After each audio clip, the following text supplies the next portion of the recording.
Today I'm going to be looking at the 430U, which I believe is one of the most unique Tier 10 medium tanks in the game. And by unique, I mean you'd be very hard pressed to call this a medium tank. Now personally, I actually think this is a very good tank, but what does its performance stats say?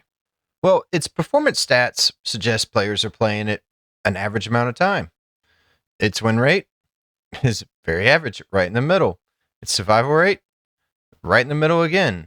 And somehow has below average damage per game. So I just said, I think it's a good tank. But you're probably looking at this and saying, Weedle, this looks like the most average tank I've ever seen. Well, what's interesting is the players playing it have the third lowest win rate of all the tier 10s, but the second best win differential. So what does that mean? What it means is, despite this vehicle attracting the least skilled players in the game, it wins at an above average rate. Now, I would ask you, if the lowest skilled players are doing well in this tank, what would a very good player do in this tank? Now, naturally, I have a replay for that. But first, let's go into actually how you play this tank to get the most out of it. Now, the most obvious answer on where to go is you go to the medium side because it's a medium tank. And my answer to that is sometimes. You could say, well, the tank plays more like a heavy tank, so you just go to the heavy tank side. And my answer is, well, sometimes. Let me explain what I mean by this, and hope you enjoy. Now, the 430U is a little bit different than most medium tanks. When you play in a 430U, you got to keep in mind that you have superior armor, good penetration on your rounds, and slightly derpy gun handling. And because of this, there's an ideal distance you want to try to engage tanks with the start of a battle. Now, to start off, let's say 50 to 200 meters. This is actually the ideal distance for the 430U. Now, once you go a little bit past that, 2 to 300 meters, you're starting to get into a less than ideal situation because your gun handling is not the best. So you're going to start missing a lot more shots. At 3 to 400 meters, I highly recommend that you avoid going to positions in a map where you'd be engaging tanks at this distance. And if you're trying to snipe at tanks at 4 to 500 meters, you're simply dreaming if the 430U is your choice to go into battle. Now, another thing you want to consider when you go into a match is the type of terrain you want to avoid. Now, the 430U only has 5 degrees of gun depression, which means you want to avoid any kind of ridge lines that require you to probably have 8 to 10 degrees gun depression, at least to be effective on. This tank's really going to struggle in these locations because you have to over poke to get a shot on the enemy tanks, which gives them an easy shot at your lower plate. And simply put, you just don't have enough gun depression to fight around these ridge lines. So whenever possible, when you go into a match, look and see where the ridgeline fights are going to be. You probably want to avoid those areas if possible. Now, an ideal location is to find a rubble pile or something that you can kind of fight behind and anchor your tank because you have such good turret armor that you can force tanks to engage you in these locations where they just basically just ricochet off your armor. And honestly, like those kind of situations, most of the time you're going to just win those fights because you got the 340 heat pin. Most tanks you can just outright just pin. So you want to find locations where you can find rubble piles to hold down whenever possible. Now, another thing that you can do is find a building to side scrape off of. And again, in these kind of situations, you have an excellent side scraping tank. So you're going to find a lot of success doing that as well. So when you can find those kind of situations like side scraping or hold down, those are your most ideal situations on a map to actually go to, whether it's the heavy or the medium side. Now that we've gone over how to pick the location and we see that we have fish bay, let's apply the knowledge that we now have to determine where's the best play to go on this tank. Now, because this is fish bay, we already know that there's going to be sniping locations here, and we'll have some mediums here sniping. We already know the 430U is not a sniper, so these are not ideal positions for us. Second location is the engagement in the middle. Not an awful engagement by no means, but it also doesn't really give us our strongest things, which is being hold down or side scraping, which is really difficult to do in this area. Besides, even if you go up to, say, this area right here, and you try to get shots over here, That's, again, pretty long distance shot. Probably not going to be getting a lot of damage in that area. So we use option C, which is going to ironically be the heavy flank on this map. Why? Well, we have excellent side scraping positions here and here. And because the 430U is a really good side scraper, and we already know that they got 5 heavies and 1 assault TD that should be in this area, we know that there's actually going to be quite a bit of HP to be farmed. So let's see how this goes.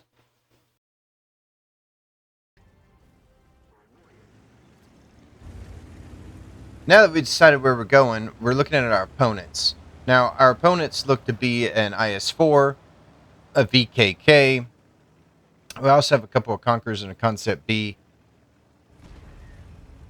Not the worst opponents, but I do need to be kind of careful. The IS-4 with the 340 heat pin, the VKK with the 350 heat pin, and 750 Alpha could be a problem if I make a mistake.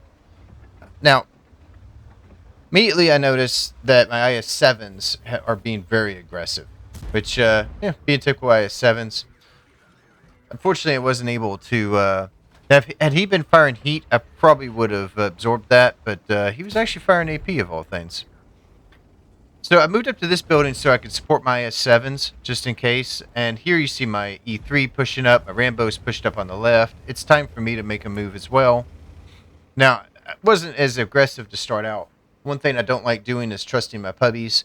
I never know what they're going to do when they sit here. So just blindly following people you don't know, not always the best decision.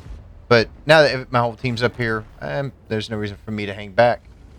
Now, I feel bad for this IS-4. We've all been probably in situations like this where you just get enveloped and your teammates kind of left you out to dry. That's certainly kind of what happened to him. Now that he's dead, what I'm going to do is start using the corner of this building, and this is actually a pretty safe spot to push up to be honest. You're protected from most angles. Now, in just a moment, what you're going to do is see me intuition swap to an AP round. Now, anytime you're fighting around towns like this that have a lot of rock walls, very important to have some AP rounds to shoot through the debris and things, because these walls will absolutely stop a heat round. Not as big of a problem if your premium round is an APCR, though, so keep that in mind. And here you get to see, yeah, this thing is an excellent side scraper. Already bounced 1,600 damage. I thought the BKK was going to come around the corner there. Unfortunately, I can't go around the corner just to punish him because this DZT is sitting out in the middle of the field of all places. Of course he is. Thought I had a reload here, but this goes so. Sometimes you don't know the reloads of all tanks. Now, I figure this BKK is pretty close to being reloaded by now. Just fired again. Unfortunately, still can't really deal with him because I have to focus on an E3 over here.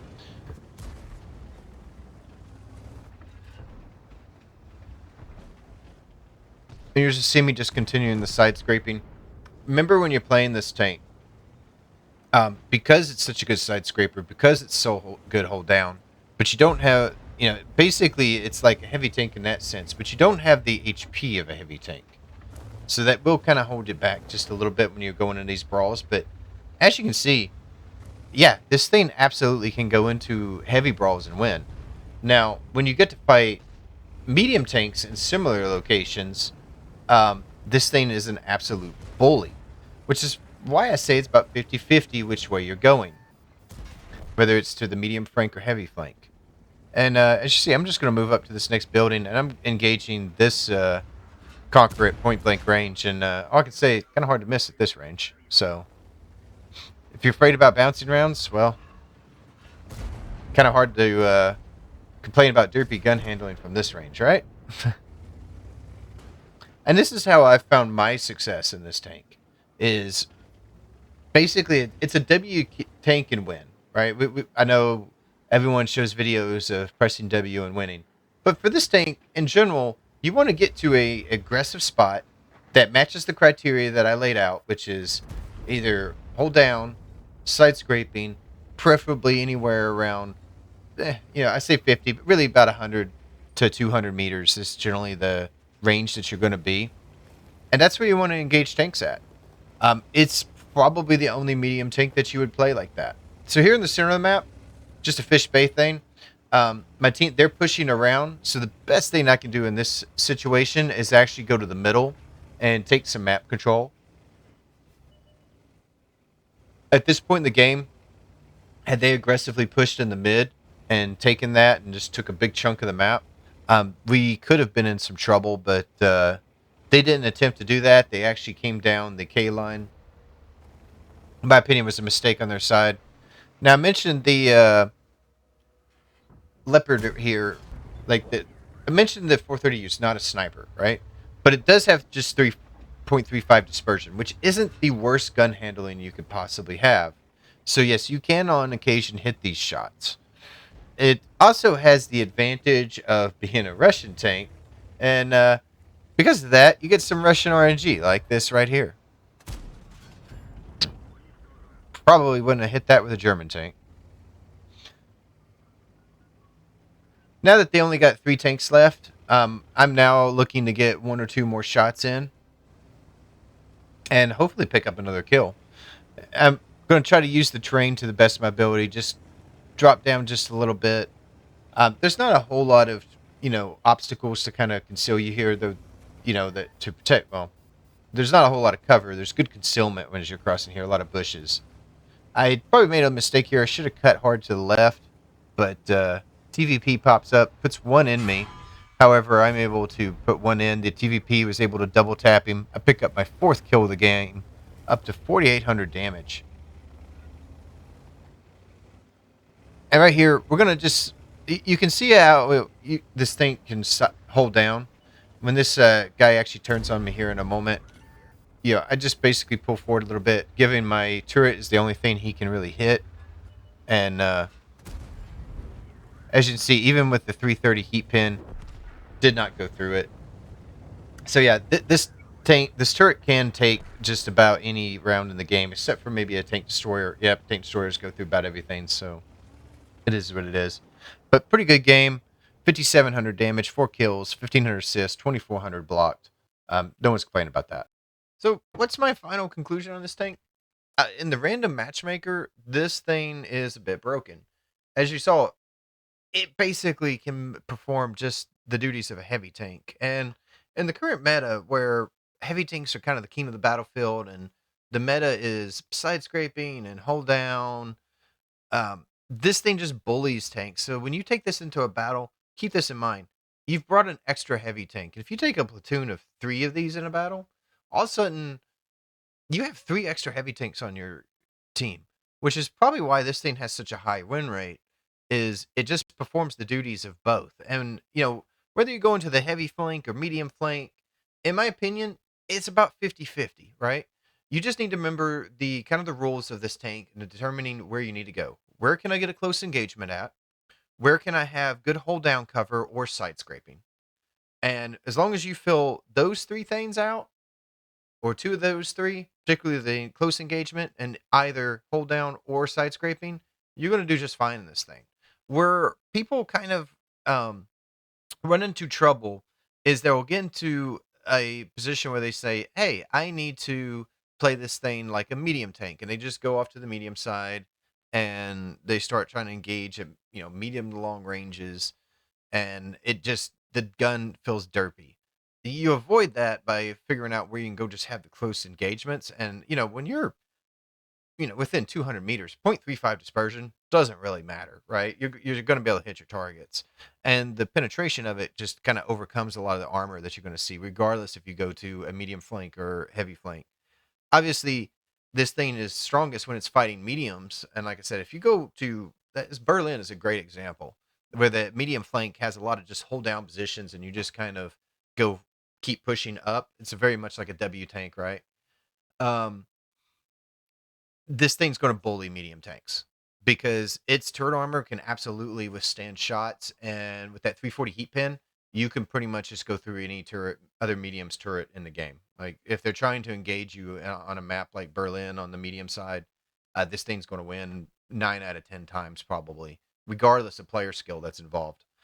So yeah, this thing does come with my recommendations of pretty high. There's one thing I absolutely think that you need on this tank, though, and that is the experimental survival improvement suite. Because this thing is a bit of a barbecue.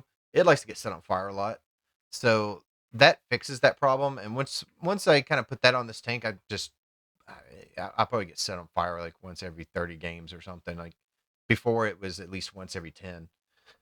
Um, so that's something to keep in mind. I'd definitely invest that into this tank if you start enjoying it. It's not going to be for everybody. Like I said, it's a little bit more complicated to play than people probably let on. You do need to kind of keep in mind of have some ideas of where you can go on a map and how that those areas are played. But if you're an experienced player, you're going to do extremely well in this tank. It's basically a win machine, in my opinion. But that's it, guys. Hope this video helps you out. Good luck, and hope to see you in a few matches.